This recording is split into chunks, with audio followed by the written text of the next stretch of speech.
Hello guys, good afternoon. कैसे हो आप सब? आपका एक बार फिर से स्वागत है आपके अपने चैनल आई विल पर, जिसमें कि हम कर रहे थे प्रीलिम्स डे की सीरीज। और आज हम आ जाते हैं अपने नेक्स्ट डे के करंट अफेयर्स के क्विज पर। आपको वीडियो अच्छी लगती है लाइक कर लेना, चैनल को सब्सक्राइब कर लेना, अपने फ्रेंड्स में शेयर कर देना, ठीक है। इसके अलावा जितने भी आपके मार्क्स आए उसको कमेंट बॉक्स में कमेंट कर देना। कमेंट और मार्क्स कैसे आपको चेक करने हैं, सबसे पहले जो भी आपको स्क्रीन पे क्वेश्चन दिख रहा है उस पर वीडियो पॉज करनी है, अपना आंसर लगाना है और उसके बाद आपको आपका आंसर देखना है, ठीक है। तो चलिए स्टार्ट करते हैं आज के फर्स्ट क्वेश्चन से। आज का फर्स्ट क्वेश्चन हमें क्या बोलता है? कैंप डेविड समिट के बारे में बताना है। बोल रहे कैंप डेविड समिट जो रिसेंटली न्यूज में थी वो किसने होस्ट की थी, ठीक है। रिसेंटली किसने होस्ट की थी? ये कब हुई थी? 2023 में हुई। तो ये किसने होस्ट की? तो जहां पे ये जगह होगी, उन्होंने कैंप डेविड, ये प्लेस कहाँ पे है? ये कहाँ पे? यूएसए में है। तो इन्होंने मेनली अभी होस्ट की थी। और अभी जो 2023 में जो समिट हुई, इसमें कौन कौन से नेशंस ने पार्ट लिया? अब यूएसए में हुई है तो यूएसए तो होगा ही, साथ में जापान और एक थर्ड नेशन था साउथ कोरिया। ये 3 कंट्रीज की मीटिंग हुई है। और ये मेनली किसके लिए इन्होंने मीटिंग की है? ये मीटिंग की है इन्होंने ताकि इनकी जो अपॉर्चुनिटीज़ हैं वो इन्हेंस हो सकें। किसमें? स्ट्रेटेजिक पार्टनरशिप ये क्रिएट कर सकें कि किस सेक्टर्स में? इंडो पैसिफिक रीजन में। कहाँ पे? इंडो पैसिफिक रीजन के लिए मेनली ये पार्टनरशिप हो रही है ताकि वहाँ पे सिक्योरिटी, सेफ्टी, ये सब चीज़ें हो सकें, ठीक है। तो मेनली इंडो पैसिफिक रीजन के लिए ये तीनों नेशंस एक साथ आए हैं। इनकी कैंप डेविड समिट हुई है 2023 में, ठीक है। तो इसीलिए ये न्यूज़ में था। तो कैंप डेविड समिट बोल रहे हैं। अभी किसने होस्ट किया है? तो यूएसए ने होस्ट किया और यूएसए ही होस्ट करता है कैंप डेविड समिट को, ठीक है। आप सभी को पता होगा, आपने एक नाम सुना होगा कैंप डेविड एकॉर्ड, ठीक है। आपने नाम सुना होगा camp David accord. Camp David accord कब हुआ था? 1978 में हुआ था। आप सभी को पता है कि इसमें यूएसए मीडिएटर था इजराइल और इजिप्ट के रिलेशंस को ठीक करने में। इजराइल और इजिप्ट के रिलेशन ठीक करने में इन तीनों के बीच में भी एक बार वो हुई थी, क्या हुई थी? समिट हुई थी, कैंप डेविड समिट 1978 में। तब कैंप डेविड एकॉर्ड साइन हुआ था, ठीक है। तो इनके रिलेशंस अच्छे करने के लिए यूएसए ने मेडिएट किया था। आपको सभी को पता है 2000 में भी ऐसा ही कुछ हुआ था, जिसमें यूएसए ने मेडिएट किया था किस किस को वो करने के लिए? इजराइल और पैलेस्टीन के बीच में। इजराइल और पैलेस्टीन के बीच में वो करने के लिए हुआ था, लेकिन ये यहाँ पे कोई एग्रीमेंट साइन नहीं हुआ, ठीक है। तो मेनली कैंप डेविड समिट जो है उसमें यूएसए मेडिएट करता है कई सारी पार्टनरशिप को वो करने के लिए। तो अभी रिसेंटली जो हुई है वो यूएसए, जापान और साउथ कोरिया के बीच में हुई है, ठीक है। तो ये क्वेश्चन हो जाता है हमारा कंप्लीट, क्वेश्चन नंबर 1, ठीक है। तो आ जाते हैं अपने सेकंड क्वेश्चन पे। सेकंड क्वेश्चन हमें क्या बोलता है? सेकंड क्वेश्चन है डिजिटल पब्लिक इंफ्रास्ट्रक्चर के बारे में। डिजिटल पब्लिक इंफ्रास्ट्रक्चर बोल रहे हैं, इसका मतलब है टेक्नोलॉजिकल फाउंडेशन जो इनेबल करता है एसेंशियल डिजिटल सर्विस पीपल के, जो पीपल को देनी है उनकी डिलीवरी के लिए। बिल्कुल भाई, उनको वो करता है। सेकंड बोल रहे हैं ये फैसिलिटेट करता है flow of people, money and information through digital ID system. बिल्कुल। इंडिया स्टेक एक set of application programming interface है जो डिजिटल इंफ्रास्ट्रक्चर प्रोवाइड करता है डिजिटल डॉक्यूमेंट स्टोरेज के लिए। आपने नाम सुना होगा ना, डिजी लॉकर, उसके लिए, ठीक है। डिजी लॉकर डिजिटल पेमेंट्स के लिए, जैसे कि यूपीआई वगैरह हो गया उसके लिए। डिजिटल आइडेंटिफिकेशन के लिए, जैसे कि आधार वगैरह हो गया उनके लिए। तो बिल्कुल इंडिया स्टेक एक एप्लीकेशन प्रोग्रामिंग इंटरफेस है जो ये सारी चीज़ें प्रोवाइड करता है। तो तीनों ही स्टेटमेंट हमारी इसके बारे में करेक्ट है। और पूछा क्या है? करेक्ट ही पूछा है, तो तीनों ही स्टेटमेंट करेक्ट है। तो हमारा आंसर इसका क्या हो जाता है? डी, ठीक है। आ जाते हैं यहाँ पे नेक्स्ट क्वेश्चन पे। नेक्स्ट क्वेश्चन हमें क्या बोलता है? Pearl millet. पर्ल मिलेट का दूसरा नाम क्या है? फेमस, आप सभी ने सुना होगा, बाजरा, ठीक है। बाजरा के बारे में सुना होगा। सबसे पहले pearl millet draught resistant draught tolerant serial grain widely cultivated in arid and semi arid reason of Indian Africa. आप सभी को पता है बिल्कुल, ये एक ड्रोट टॉलरेंट सीरियल ग्रेन है जो मेनली एरिड और सेमी एरिड रीजन में ग्रो किया जाता है। और it is known for its resilience to adverse growing condition including low rainfall. बिल्कुल, एडवर्स ग्रोइंग कंडीशन में उगने के लिए ये जाना जाता है, जैसे कि अगर लो रेनफॉल है तब ये उगाया जा सकता है। Heavy soils in southern India is not suitable for cultivation of pearl millet. बोल रहे हैं जो साउदर्न इंडिया में हैवी सोइल्स हैं वो इसके लिए कल्टीवेशन के लिए सूटेबल नहीं है। ऐसा नहीं है कि सूटेबल नहीं है, बाजरा वहाँ पे भी ग्रो करा जा सकता है। अभी हमने देखा ना, ड्रोट टॉलरेंट है, रेजिलियंस है, बहुत सारी चीज़ों से रेजिलियंस है। तो थोड़ी सी कम फर्टाइल सॉइल होगी, हैवी सॉइल होगी, वहाँ पे भी ये ग्रो करा जा सकता है, ठीक है। जो साउदर्न इंडिया में हैवी सॉइल वाला रीजन होता है उसको जोन बी बोलते हैं, तो वहाँ पे भी ये ग्रो करता है। ऐसा नहीं है वहाँ पे ग्रो नहीं करता। तो ये स्टेटमेंट हो जाते हैं हमारी रॉन्ग। तो हमें बताने करेक्ट स्टेटमेंट। तो करेक्ट तो केवल 2 ही स्टेटमेंट है, तो हमारी जो थर्ड स्टेटमेंट है वो रॉन्ग है। ठीक है। तो हमारा ये वाला क्वेश्चन हो जाता है कंप्लीट। आ जाते हैं अपने नेक्स्ट क्वेश्चन पे। नेक्स्ट क्वेश्चन हमें क्या बोलता है, हमें बताना है फानीगिरी आर्टिफैक्ट्स के बारे में। देख लेते हैं भाई, न्यूयॉर्क में अभी ये फानीगिरी आर्टिफैक्ट्स का जो है एग्जीबिशन हुआ था, वहाँ दिखाई गई थी।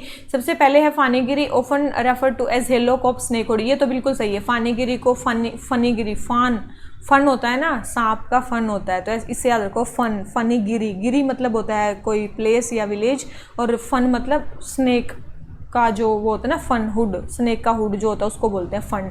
ठीक है, तो फनीगिरी को हिलोक ऑफ स्नेक हुड भी बोला जाता है। एक स्मॉल विलेज है, जो बोल रहे हैं एमपी में लोकेटेड है, नहीं, ये हैदराबाद के पास एक गांव है। कहाँ पे है? हैदराबाद, तेलंगाना में। तो ये एमपी में नहीं है, कहाँ पे है? तेलंगाना में ये गाँव है।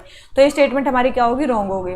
सेकंड बोल रहे हैं Phanigiri provides evidence of the deification of Buddha and transition towards canonization and ritual in Buddhist practice. ये स्टेटमेंट बिल्कुल सही है, यहाँ पे बुद्धा की काफ़ी सारी चीज़ें मिली हैं। तो सेकंड स्टेटमेंट करेक्ट है, फर्स्ट स्टेटमेंट रॉन्ग है। हमें बताने क्या करेक्ट स्टेटमेंट, तो सेकंड स्टेटमेंट करेक्ट है और फर्स्ट स्टेटमेंट रॉन्ग है। ठीक है, ये जो चीज़ है ना, ध्यान रख लेना, ये हमेशा निशान लगाना। ठीक है, चाहे आपको क्वेश्चन आता हो चाहे नहीं आता हो, आपके जो क्वेश्चन है उसमें 2-3 मार्किंग होनी चाहिए। सबसे पहले मेन चीज़ पूछी क्या है, दूसरी करेक्ट पूछा है कि इनकरेक्ट पूछा है, और बीच में जो इंपॉर्टेंट कीवर्ड्स हैं वहाँ पे। ठीक है, तो क्वेश्चन नंबर 4 हमारे ये होगी बी करेक्ट। आ जाते हैं नेक्स्ट क्वेश्चन पे।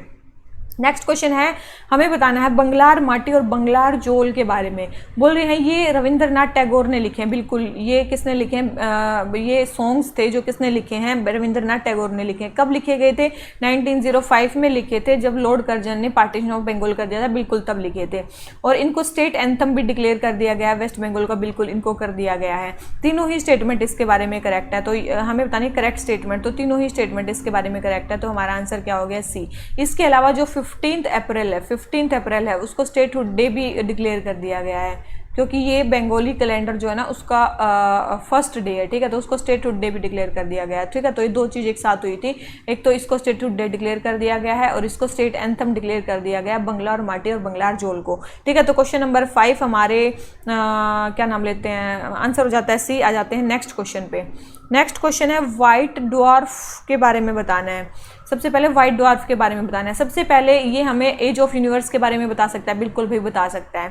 सेकंड बोल रहे हैं heaviest stars at the end of their life turn into white dwarf. बोल रहे हैं कि जो हैवीएस्ट स्टार्स होते हैं जब उनकी लाइफ एंड होती है तो वो व्हाइट ड्वार्फ में टर्न हो जाते हैं। ये स्टेटमेंट क्या दे रखी है? गलत दे रखी है, क्योंकि वो व्हाइट ड्वार्फ में चेंज नहीं होते। वो किस में चेंज हो जाते हैं? वो या तो वो ब्लैक होल में चेंज हो जाते हैं या फिर वो न्यूट्रॉन स्टार्स में चेंज हो जाते हैं। ठीक है, ध्यान रखना, जो हैवीएस्ट स्टार्स होते हैं वो ब्लैक होल या न्यूट्रॉन स्टार्स में चेंज हो जाते हैं, और जो लो या फिर मीडियम टाइप के जो स्टार्स होते हैं, मीडियम मास के जो स्टार्स होते हैं वो किस में चेंज होते हैं? वो होते हैं व्हाइट ड्वार्फ में चेंज।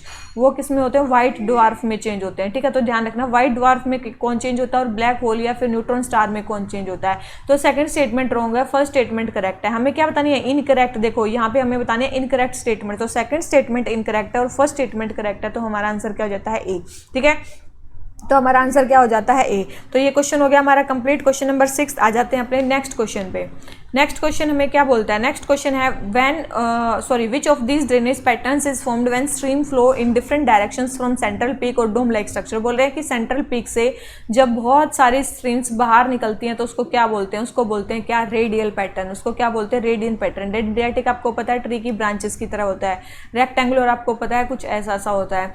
ट्रेलिस क्या होता है? जब जो ट्रिब्यूटरीज हैं वो राइट एंगल पे होती हैं, कुछ ऐसा, तो उसको बोलते हैं ट्रेलिस पैटर्न। तो ट्रेलिस, रेक्टेंगुलर, रेडियल, डेंड्रियाटिक आप सभी को पता है। और एक होता है सेंट्री, ये तो हो गया मतलब सेंट्रीफ्यूगल, बाहर निकल रही है रेडियल पैटर्न में। एक सेंट्रीपिटल भी होता है जिसमें सारे अंदर की तरफ आती हैं।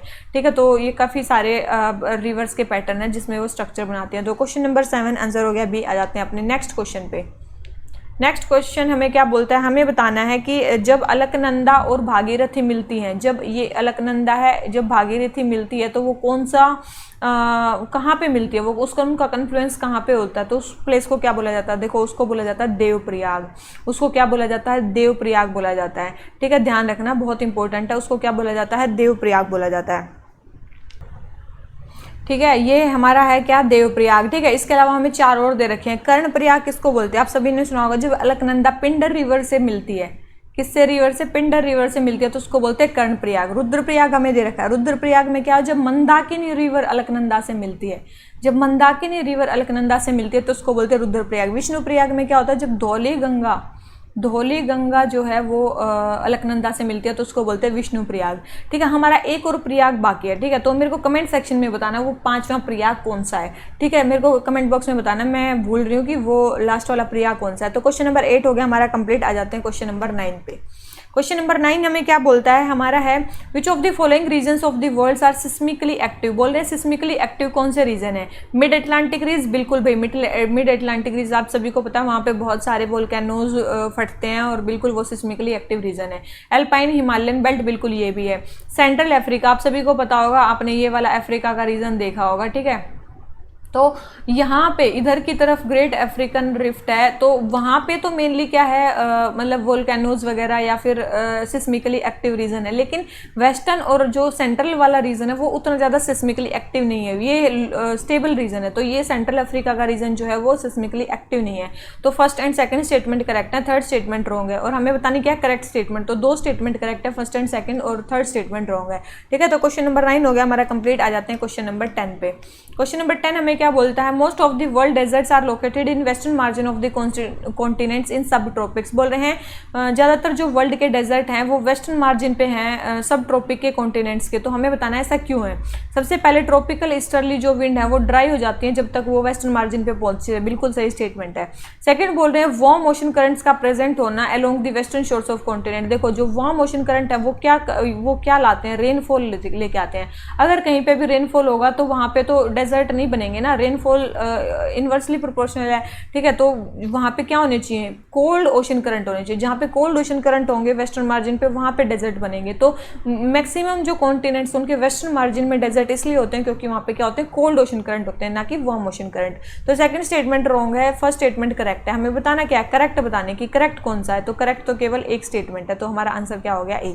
ठीक है, तो इसी नोट पे आज के हमारे टोटल 10 क्वेश्चन हो जाते हैं कंप्लीट गाइज। तो वीडियो अच्छी लगी हो लाइक कर लेना, चैनल को सब्सक्राइब जरूर जरूर जरूर कर लेना, अपने फ्रेंड्स में शेयर भी कर देना। और इसके अलावा जो भाई ये मत सोचना कि मैं बहुत ज़्यादा इरेगुलर हो गई हूँ, मेरे को भी 4-5 छुट्टियाँ तो चाहिए ना एक मंथ में। ठीक है, तो बस यही सोचना कि थोड़े से मेरे को भी थोड़ा हॉलीडे चाहिए होता है। तो वैसे तो लेक्चर्स आते ही रहेंगे। ठीक है, और इतना ज़्यादा प्यार देने के लिए हमारी इस सीरीज़ को, और शेयर करने के लिए वीडियोज़ को जिन्होंने भी किया है, और कमेंट करने के लिए जो डेली बेसिस पे कमेंट करते हैं, thank you very much guys. आप इतना ट्रस्ट करते हो, थैंक यू वेरी मच। तो चलिए इसी नोट पे आज का लेक्चर खत्म करते हैं। Thank you very much, bye bye.